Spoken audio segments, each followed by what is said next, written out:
Bonjour à tous, merci d'être aussi nombreux, je plaisante. Donc Patrick Bouteille, c'est Tim. Je vais vous faire une présentation sur l'automatisation des contrôles en production. Donc on va parler du réglementaire et on va aller jusqu'à la partie intelligence artificielle.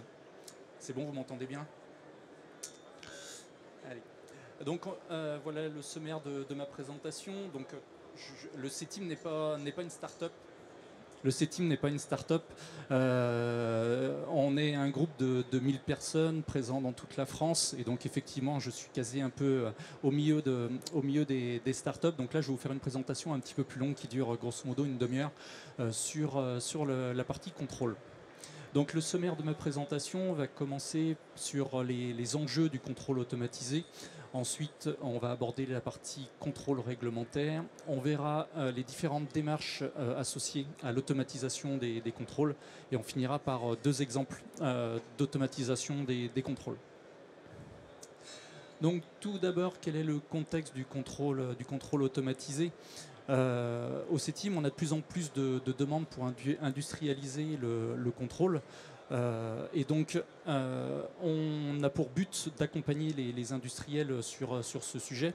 Les industriels, ils viennent nous voir parce que, de premier abord, ils veulent améliorer donc la productivité des opérations de contrôle. Donc, quand on parle de productivité, on parle d'augmentation de cadence, et également d'augmenter la fiabilité des contrôles. Donc ça, c'est deux sujets qui sont clés dans l'environnement actuel.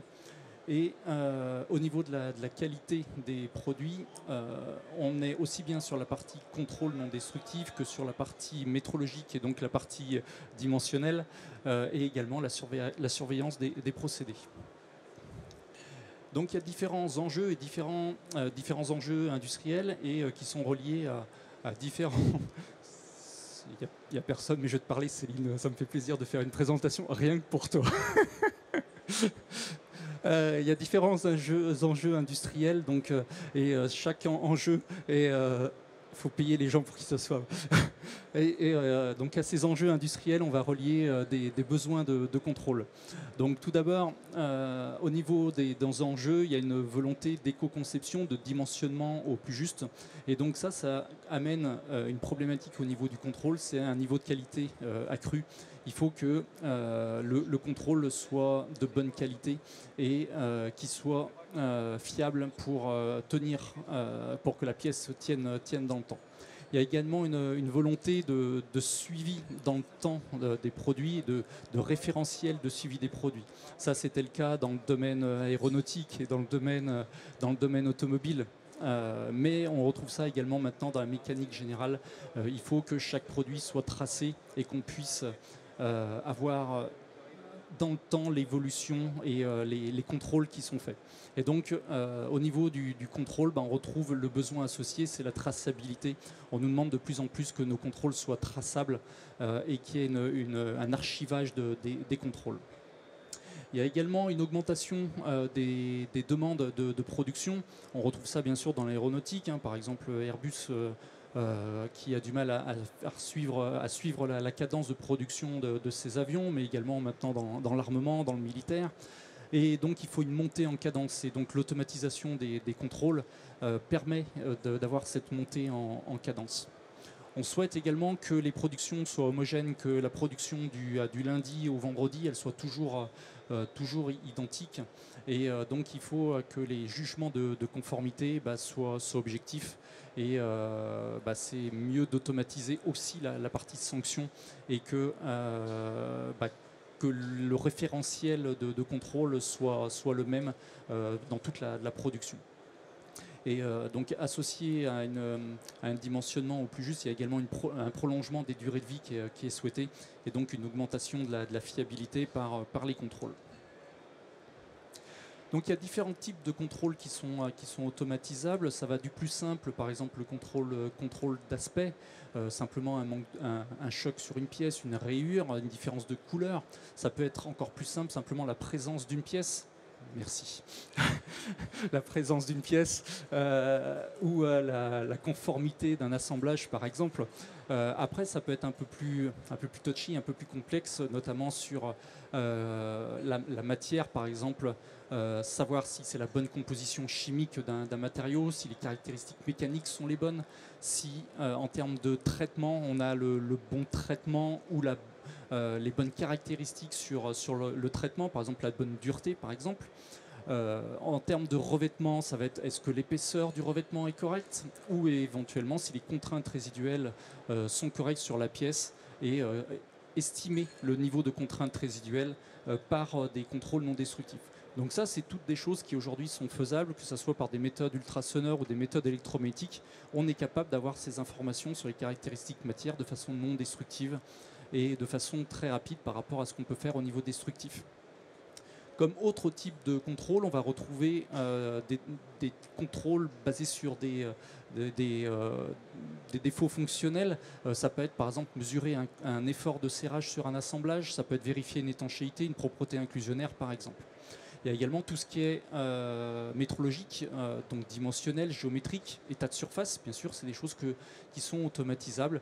Et bien sûr, il y a la partie CND, c'est surtout cette partie-là que je vais insister.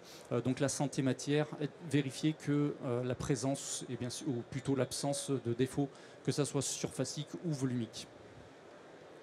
Donc pour les industriels, il y a différents bénéfices.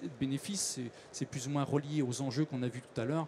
Hein. Donc on retrouve la conformité des produits aux exigences. Donc produire des pièces bonnes au coût le plus juste, mais aussi dimensionnellement, que les pièces qui soient produites de façon éco-responsable. C'est également conserver donc l'intégrité physique des produits, assurer la traçabilité des produits, mais aussi avec les défis liés à la sécurité des données. C'est bien d'enregistrer toutes les données, mais il faut que ces données restent sûres chez l'industriel. Après, bien sûr, le nerf de la guerre, c'est la compétitivité. Il faut que ce contrôle, et c'est un gain pour le contrôle, c'est de faire gagner de l'argent à l'industriel et également monter en gamme de l'outil industriel. Et enfin, il y a le côté environnemental avec la diminution de l'empreinte carbone en réduisant que ce soit les temps de cycle, les rebuts, par exemple. Alors, au niveau réglementaire, chaque domaine d'activité a un contexte réglementaire qui lui est propre. Alors, on ne va pas se baser sur les mêmes normes, qu'on soit dans le côté aéronautique, qu'on soit dans l'automobile ou dans d'autres secteurs. Et le contrôle automatisé, il apparaît à différents stades dans ces différentes normes. Dans certaines normes, il va être parfaitement intégré, alors que dans d'autres cas, il va être demandé de faire des démonstrations de performance et de qualification pour prouver que le contrôle automatisé permette d'avoir la même qualité de contrôle qu'un contrôle manuel. Et donc il y a certaines normes du référentiel ISO qui prennent en compte l'automatisation. C'est le cas par exemple de l'ISO 10893, c'est précis, sur le contrôle automatique de barres par courant de Foucault. Et ça, c'est un contrôle qui est déjà prévu pour être automatisé. Par contre, vous avez d'autres contrôles, toujours dans la partie ISO. Par exemple, pour les multi-éléments, il n'y a pas d'automatisation, mais par contre, on parle de semi-automatisation, notamment avec un encodeur. Sur les normes ASTM, vous avez des normes différentes quand on parle d'automatisation ou de contrôle manuel. Donc là, vous avez deux normes différentes. Et enfin, le CODAP ou par exemple le CODETI sur les appareils à pression ne parle pas du tout d'automatisation. Ils ne l'interdisent pas, mais c'est un sujet dont ils ne parlent pas du tout.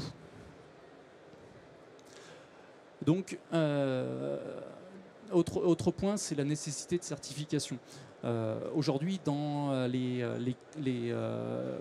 les normes et dans les certifications des opérateurs, que ce soit la COFREN pour les contrôles non destructifs, la COFMED pour la métrologie ou les normes américaines type ASME, le contrôle qualité impose que la réalisation des essais soit réalisée par des agents certifiés. Et donc ça veut dire qu'il faut que cette imposition est faite pour qu'il y ait un niveau de sévérité qui soit équivalent, quels que soient les opérateurs et les agents qui interviennent pour le contrôle. Et donc, si on parle d'automatisation du contrôle, ça veut dire qu'il faut adapter ce référentiel à une détection automatique, à une partie sanction automatique. Et donc, s'il n'y a pas cette adaptation du référentiel, il faut que le conducteur de ligne doit avoir les certifications nécessaires pour attester que la ligne fonctionne correctement. Quand on parle de sanctions automatiques, il y a trois niveaux de sanctions. Il y a une première partie, c'est simplement une assistance à la sanction. C'est-à-dire que c'est une aide à l'opérateur. On va lui donner une information supplémentaire basée sur cette sanction, mais c'est lui qui va prendre la décision et c'est lui le seul maître à ce niveau-là. Après, il y a la partie sanction automatique où là, c'est vraiment la machine qui décide, c'est la machine qui fait le contrôle. Bien sûr, il y a des garde-fous, il y a des validations de vérification, il y a des étalonnages automatiques qui permettent de vérifier que la machine fonctionne correctement au fil du temps. Enfin, la dernière étape, la machine va intervenir directement avec le moyen de production. C'est-à-dire que vous avez un rétrofit. Si votre système de contrôle détecte une anomalie, une dérive, il va pouvoir intervenir sur la machine pour corriger les paramètres process et produire directement et éviter ces dérives. Et donc, dernier point sur cette partie de maîtrise du process, il y a différents points qui sont faits, que ce soit avant la mise en œuvre et on va voir ensuite pendant la mise en œuvre. Donc avant la mise en œuvre, il y a différentes étapes qui doivent être réalisées ou qui peuvent être réalisées pour garantir la conformité vis-à-vis de l'application. Donc différentes façons de vérifier que votre contrôle soit opérationnel et efficace. Donc tout d'abord, ça peut être des études sur des maquettes représentatives, donc des maquettes qui représentent votre pièce avec des défauts qui sont représentatifs sur lesquels on va réaliser le contrôle. On peut bien sûr en fin de production mettre un contrôle en doublon avec anciennement le contrôle remplacé, donc le contrôle manuel. Et donc on va faire un contrôle manuel, un contrôle automatique sur la ligne de production, un doublon pour vérifier que le contrôle automatique est bien fiable. Après, ça peut être des contrôles par prélèvement des pièces en aveugle où on vérifie qu'effectivement on a bien un contrôle qui est efficace. On peut aller plus loin avec des études POD, donc probabilité de détection, donc études qui permettent de déterminer le défaut mini qu'on est sûr de détecter. Donc c'est des études qui peuvent être relativement longues mais qui sont très efficaces et utilisées dans l'aéronautique ou dans le nucléaire notamment. Après, il peut y avoir des validations qui peuvent être soit de sensibilité des contrôles, soit de caractérisation de défauts. C'est-à-dire que si on veut valider la dimension d'une indication qui a été détectée, on peut faire des validations par des découpes destructives par exemple. Et pendant le contrôle, les garde-fous, ça va être de vérifier l'électronique, de vérifier tout ce qui est capteur, tout ce qui est électronique, mais également de vérifier les éléments mécaniques, que ce soit en termes de précision ou de fonctionnement. Et tout ça, ça rentre dans un plan de maintenance de l'ensemble de la machine. Alors, si on regarde maintenant la démarche qui est associée à l'automatisation, elle se fait en plusieurs étapes. Il y a une première phase où on va regrouper les deux premières phases en termes de faisabilité. Donc la faisabilité, c'est prouver que la méthode qu'on va utiliser, elle est bien adaptée à la problématique. On va vérifier les capacités de la méthode à être installée également en ligne de production. Et donc pour ça, en tant que livrable, on va fournir un rapport de préconisation sur le choix de la méthode de contrôle. Dans une deuxième étape, toujours dans cette faisabilité, on va poursuivre cette faisabilité, mais sur un plus grand nombre de pièces, avec une réflexion plus poussée sur l'intégration du contrôle. Et donc le livrable sera une validité de la méthode et des directives pour son intégration. Ensuite, on va rédiger le cahier des charges pour la partie mesure, donc que ce soit les appareils, les capteurs, les logiciels qui sont nécessaires donc à la mise en œuvre en ligne, et donc la partie consultation des fournisseurs. Ensuite, il y a la partie qualification de la méthode, avec donc après l'approvisionnement du matériel, une sélection de pièces sur lesquelles on va faire les tests et on va avoir comme livrable le rapport de qualification de la méthode et des moyens de mesure. Enfin, sur la partie conception, le cahier des charges pour la partie aussi bien mécanique que la partie électronique et la partie consultation sur ce sujet, le suivi de la fabrication et de l'intégration. Et donc quand on a tout ça, on peut intégrer tout ça sur la machine et donc il y a différentes réceptions qui sont faites.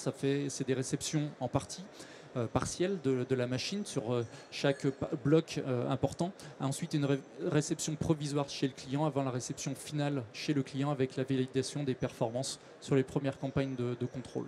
Avec bien sûr un livrable de réception et de validation des performances. Et associé à tout ça, on va rajouter de la formation et la rédaction de protocoles de contrôle.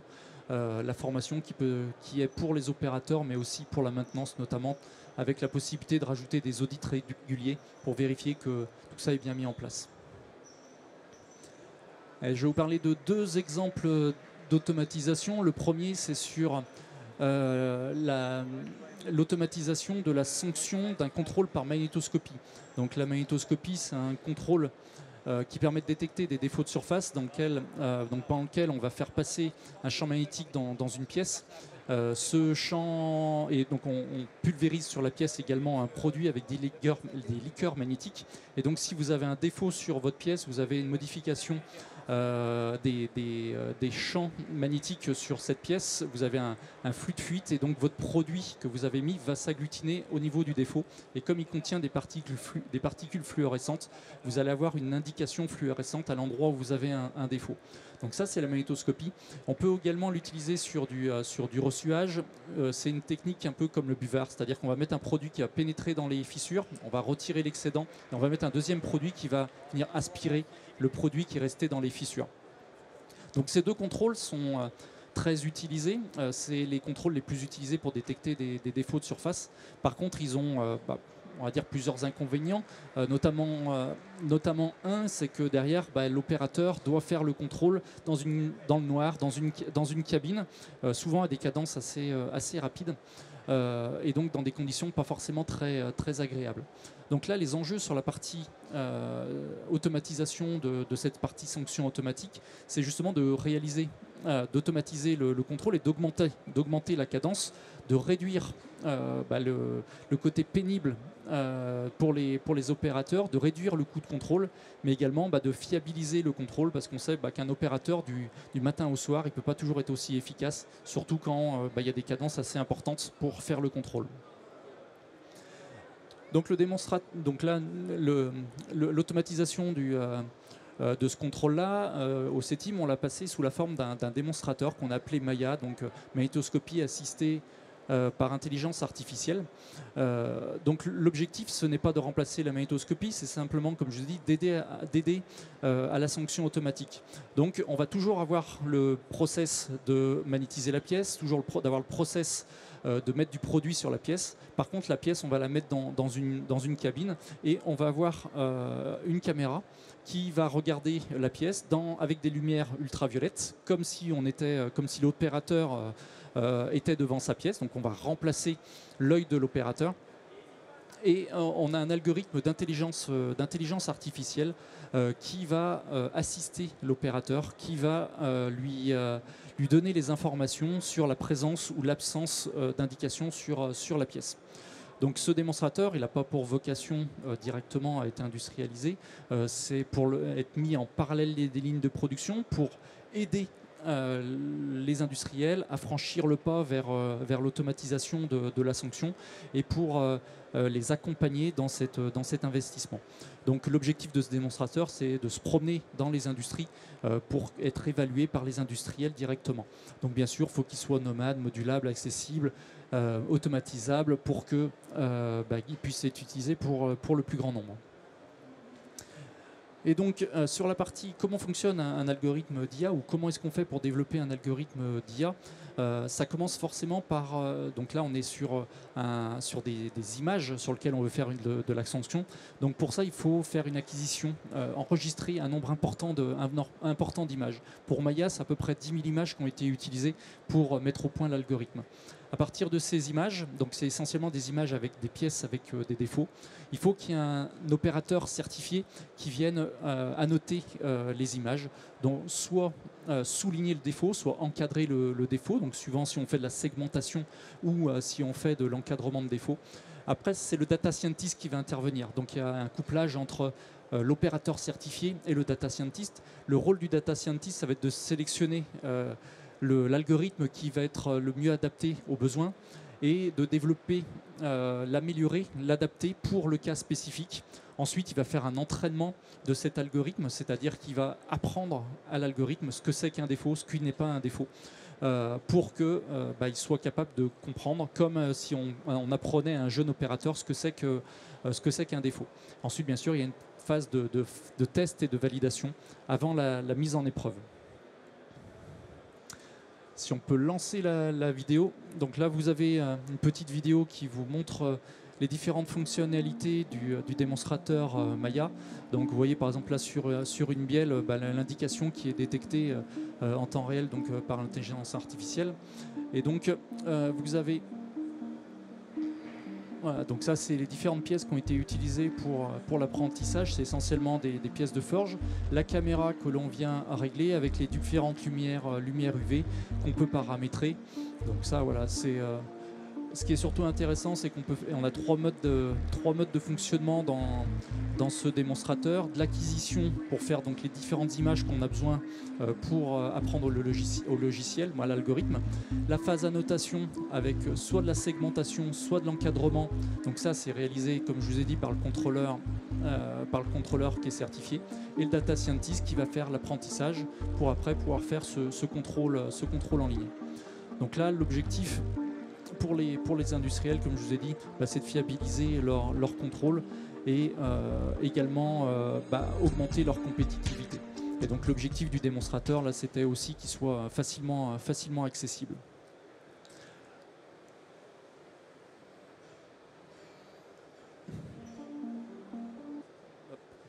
Donc voilà quelques résultats. Je vais passer relativement vite parce que je ne pense pas que vous soyez des experts de la magnétoscopie. Mais voilà, c'est des indications qui sont détectées par l'algorithme, bien sûr, qui étaient aussi vues par l'opérateur, mais qui permet de fiabiliser le contrôle. Donc le contrôle final avec un tel système, si on en industrialisant cette solution, ça serait donc d'avoir un chargement automatique des pièces, derrière une magnétisation qui serait asservie à ce chargement, un système pour l'acquisition des images, l'analyse d'IA et derrière une validation par l'opérateur certifié. Le deuxième cas que je vais vous présenter, c'est basé sur de la thermographie. Thermographie, donc un contrôle par thermographie inductive, donc c'est une alternative au ressuage et à la magnétoscopie. Donc c'est une méthode qui permet de détecter également des défauts de surface comme la magnétoscopie et le ressuage par la concentration des courants de Foucault au niveau des défauts. On peut lancer la petite illustration. Donc le chauffage par par induction fonctionne exactement comme ce que vous avez sur vos plaques à induction dans les cuisines, mais également ce qu'on peut avoir dans l'industrie pour chauffer des lopins. C'est-à-dire qu'on va faire passer un courant alternatif dans une bobine. Ce courant alternatif va créer un champ magnétique variable qui va créer à son tour des courants de Foucault à la surface du matériau. Et donc si vous avez un défaut à la surface de votre pièce, ces courants de Foucault vont être perturbés, vont contourner ce défaut. Vous allez donc avoir une augmentation de la densité de courant autour des défauts, une augmentation de la concentration du courant qui va créer un échauffement. Cet échauffement va être visible à la surface et va être vu par la caméra infrarouge qui va être placée au-dessus. Donc c'est une combinaison de la thermographie inductive, c'est une combinaison d'une excitation par induction et d'une révélation à l'aide de la caméra infrarouge.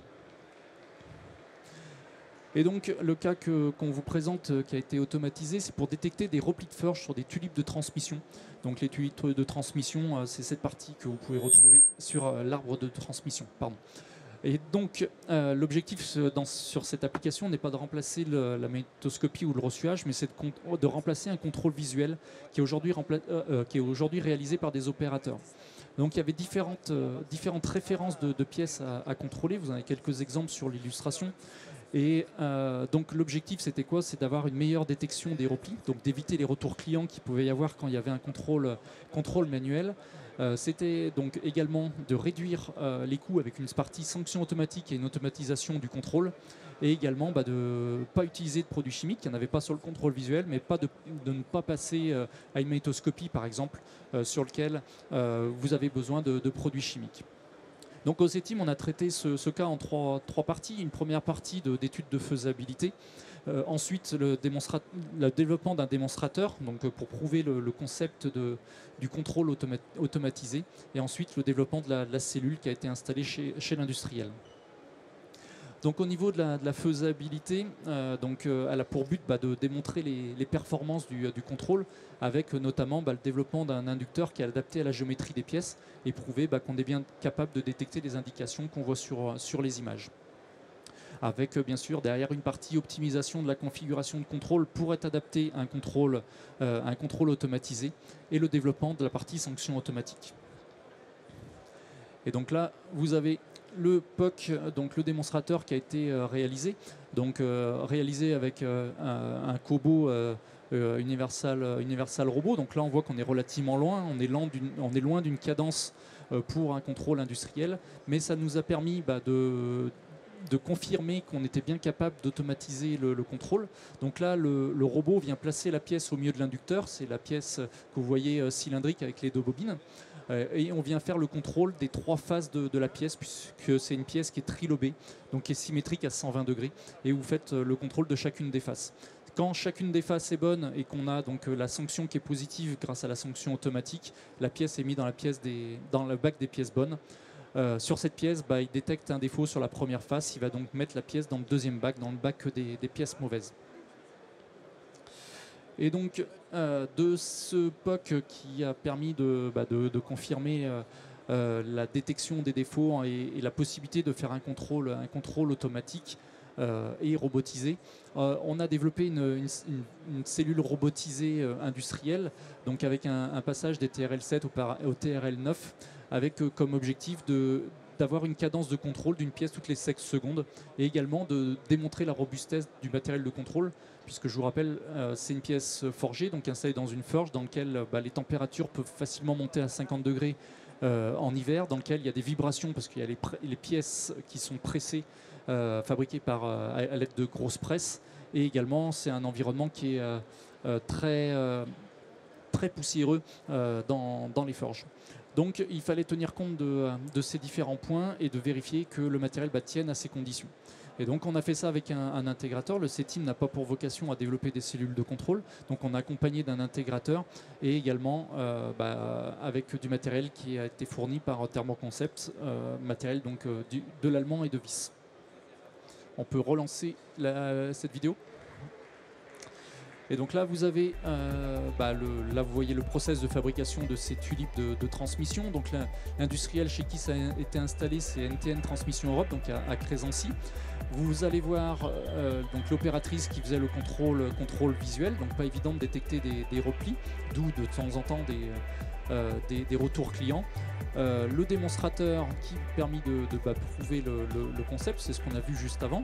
Et donc de ça, donc la partie sanction automatique, détection automatique des défauts. Et donc de ça, on est passé à un contrôle industriel. On a remplacé notre Kobo par un robot industriel.